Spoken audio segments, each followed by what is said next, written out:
Welcome back to my channel. Today I'm going to be doing my very first book review ever, and I'm going to be doing it on The Girl with All the Gifts by M.R. Carey. So I was recommended this book from Benjamin at Benjamin of Tomes. He talked about this in one of his top favorite, I think it was dystopian reads. So yes, this is a dystopian book. It takes place after the near extinction of the human race by zombies, in which they're called hungries in this book. So it is told in the perspective of Melanie, and she is the girl on the cover here. She is just a 6-year-old girl, and basically it's her and a bunch of other kids at this military base that has been established since the world ended. Basically, there's this doctor that experiments on these children. I gave this book generally a 4.25 out of 5 stars.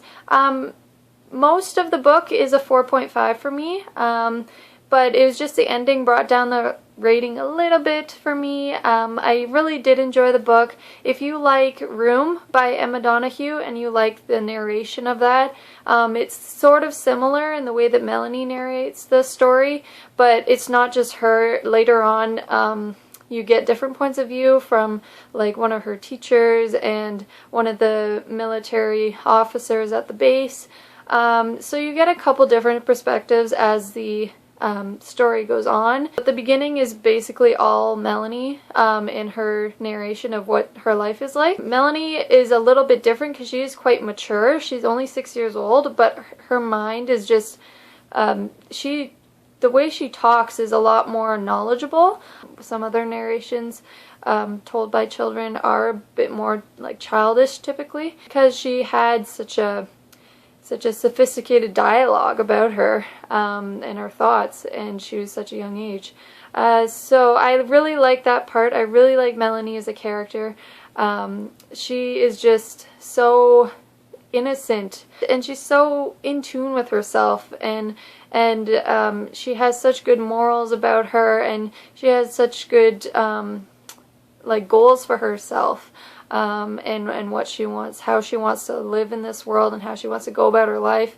The other perspectives that you get in this book, they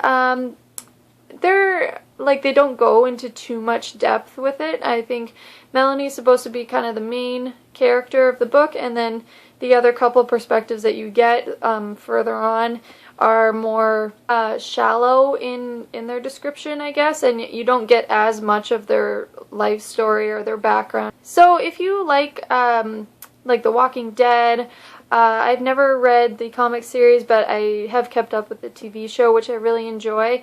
I found a lot of similarities with this book in terms of what the hungries were like compared to the zombies in Walking Dead. It's still just as terrifying. There's a lot of description, and it's kind of graphic at times. The description is really great on how the hungries act and how they make a kill and things like that.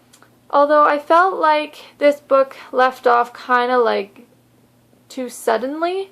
The ending was a little bit like almost rushed for me. Like the author, he had like such a good idea going, and it almost seemed like he couldn't figure out a way to make it work in the book, and so he kind of just cut it off and like ended the book. So yeah, I was a little confused on the ending a bit. I wish it had gone a little bit longer, and so I was a little bit disappointed in that sense, and that's why I dropped it down to a 4.25. I hope you like this book review. So thank you so much for watching. I hope you have such a great day, and I'll see you later.